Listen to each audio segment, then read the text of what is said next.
Welcome to the warm-up exercise for the YMI podcast called The Fantasy Restaurant. In here, my guests get to pick their favorite drink, appetizer, main side, and dessert. Quite literally, anything goes. And Gary puts together a meal that seems to incorporate a lot of foods near his New York home, and Asia and Greece and Italy, pretty much everywhere else you can imagine.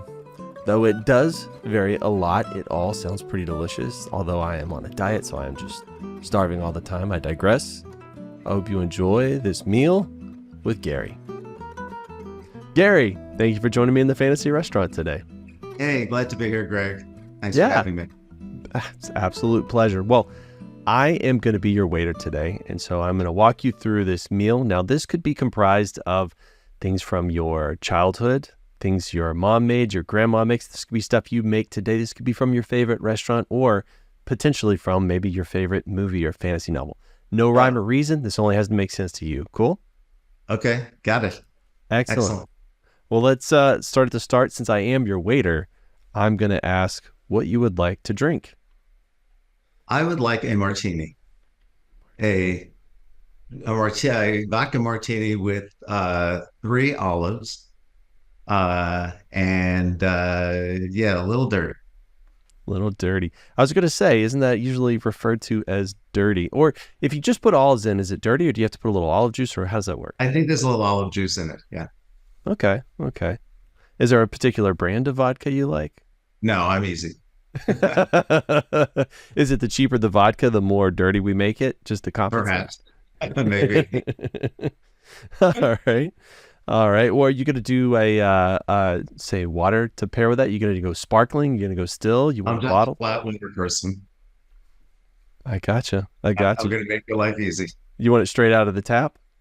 Well, you don't have to go that far. It depends upon the restaurant. Depends upon the city, I guess. You got it. Well, yeah, I've heard different places. Yeah, for sure. The place I grew up, the water was safe to drink, but I don't know, just about every year they'd put out like an article in the newspaper saying, yes, we know it smells bad and tastes a little funny, but it's totally safe to drink. So yeah, I totally get if you aren't interested in that water. Well, I grew up in New York, and when I used to go visit my grandmother's in Brooklyn, I don't know what the water deal was back then, but you get water out of the tap, and that's the only way you got it. And it was cloudy when it came out, and it would take a while for it all to sort of all the clouds to rise to the top of the glass, and it was clear that you can drink it. I don't know what that was about. It didn't kill me. I don't think I have any permanent diseases from it, but I grew up on bad water, I guess you could say. I thought New Yorkers supposedly all said that they have the best water up there. Well, because the water was cloudy doesn't mean it wasn't good. It just meant that it was cloudy. I don't know. We just accepted it back then. I don't know. That didn't go on forever, but when I was real yeah. A little air of mystery. I like that. I think so. All right. Well, that's easy enough. Let's transition over to your appetizer. What are you interested? Now, when I discuss this meal, this is going to be one of those meals that, like, I don't care about the calories. I don't care about the combinations of things. 100%. I don't care how I'm going to feel in the morning after I eat or in the middle of the night. I mean, this is just, if all things being equal, if we were in a fantasy world where none of it mattered, this is what I would order. Okay. Yeah, absolutely. And if you want, there are no repercussions in this restaurant. Yeah, good. Well, my appetizer, and I'm going to be mixing lots of, cultures here, but I love, in a Chinese restaurant, I love great chicken pot stickers, and or vegetable pot stickers or pork pot stickers, but good ones. And so I would want to start with those, which will be completely in conflict with what I'm going to order for my main course. But so be it. It's a fantasy meal. I enjoy pot stickers, but for me, I would say 50% of the enjoyment is the sauce. So what kind of sauce are you going to go with? Dipping it in the sauce. Oh, I just like soy sauce, and maybe just some of the what is it called? The ginger sauce or the orangey sauce. Oh yeah. Ginger. Now, I don't know if you have them on your menu in this restaurant in Seoul, hit the Seoul Cafe, but you would be surprised. You would be quite surprised. We have just about everything you can imagine. So we're going to look at a chicken, veg, and pork mix of pasta. Good. Excellent. Let's do it. Excellent. Do you want to know which is which, or do you just want to be surprised? Why be surprised? It'll Excellent. be like a shell game, you know. I could dig it. I could dig it. Man after my own heart. I love a little adventure in my meals. So we've made it past the appetizer. And so traditionally between the appetizer and the main, there's this weird sort of interstitial period. I like to call it the bread slash salad slash soup area. Are you interested in any of that, all of that? What does that look like for you? Well, I love bread, so some great hot, crusty sourdough bread would be really cool. I like soup, but I find it too filling. So, with having a main course, so I'm going to go with a great maybe a Greek salad because I love Greek salads. I told you I'm mixing my cultures and my countries, so it's just going to be one of those things. But a nice Greek salad with some avocado thrown on it, which is not always in a Greek salad or maybe rarely in a Greek salad, but I've had them that way and I like it that way. That Adds a little sounds, calorie to it. yeah, it sounds really good. And also, I never find Greek salads to be too filling, right? It's a little Right, bit lighter. So right, exactly. it does fit in well. I'm not a Caesar salad fan. Fine. Fair enough. I mean, like I If say, that was on the menu. hey, everybody's allowed to be wrong. That's all Yeah. it's, no, just kidding. So we've got a hot, crusty sourdough bread, and I'm curious, would you like some butter with that? I'd like to dip it in some olive oil. Some Olive good. oil. Yeah. All right. I have never had anybody turn down butter, but I love the olive oil twist. Yeah.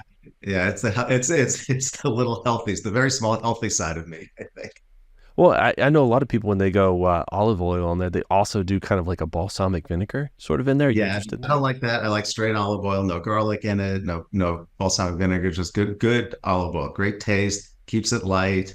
Don't want to, ruin the taste of that great crusty hot sourdough bread. Make sure it's hot, please, or I'll be sending it back to my waiter. I love that. I had a conversation with my wife the other day, and I was talking about how some of my favorite meals are the simplest, very few ingredients, but they're just executed extremely well.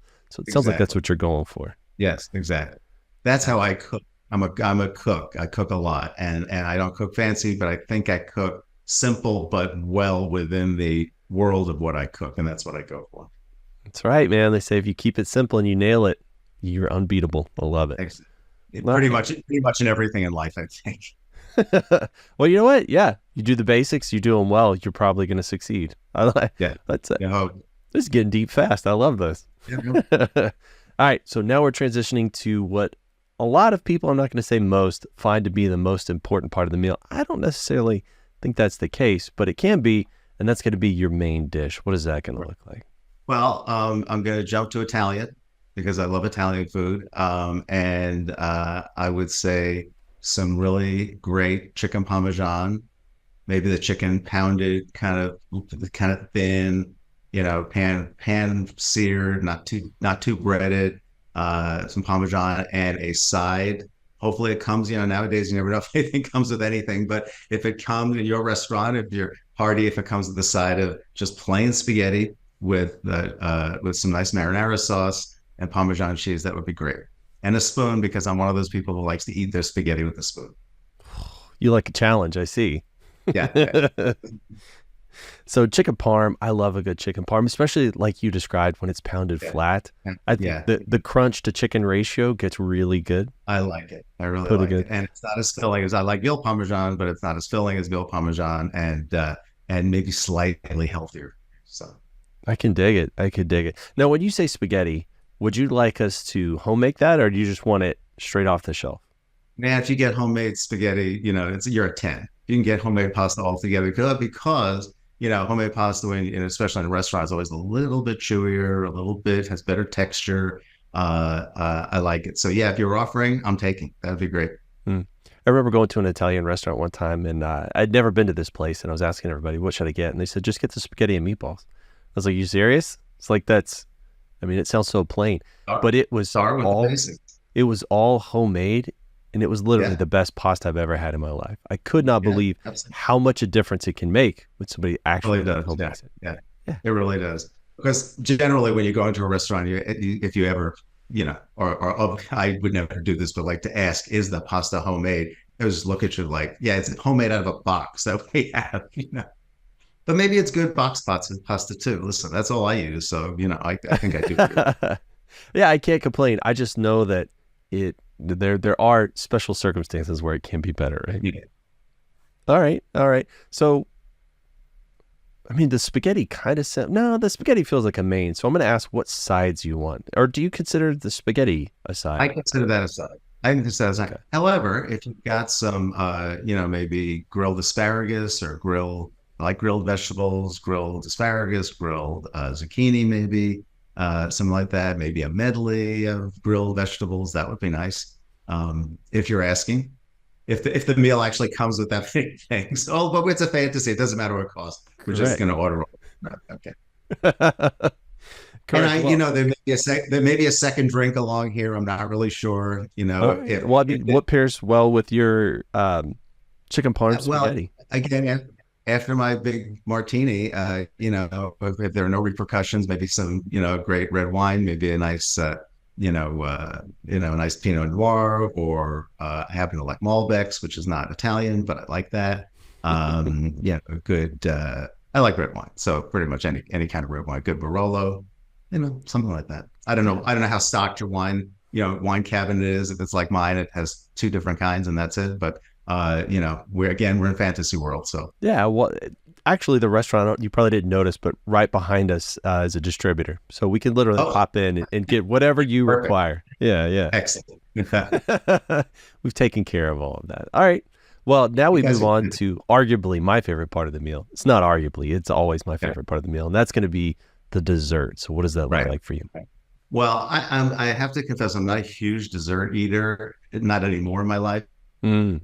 And if I had to pick my fantasy dessert, and this is kind of the thing that I go for when if I can find it, there's a great cake. I grew up in New York, and there's a great cake that I know it started in New York. It was a very New York tradition called the blackout cake. And a blackout cake is chocolate cake. The cake itself is chocolate. But instead of like a layer in the middle of frosting or fudge or anything, it's chocolate pudding. Hmm. And then the top has it's a bit of frosting, very, very small frosting. And then you take the crumbles of the devil's food cake or the chocolate cake and you crumble it on the top. And made well and made right, it's really one of the great all-time desserts. Hard to find. A lot of times you'll go into a supermarket or a bakery and they'll call just a devil's food cake or chocolate cake, blackout cake. They're lying to you. Do not go for it. And you can actually order blackout cakes from a couple of places in New York for $4,000, whatever they're charging now for it. But it's a great dessert. I love it. Very hard to find. I found a good one in LA here a while ago, but not often to find. But we are in the fantasy restaurant. You've got your distributor right behind you, which is great. So you can plan for that. So that would be my dessert. Love it. Not no, great piece. Doesn't need anything on it. Doesn't need whipped cream. Doesn't need ice cream. Nothing. Just What do you want to pair something with it? Maybe like a coffee or something?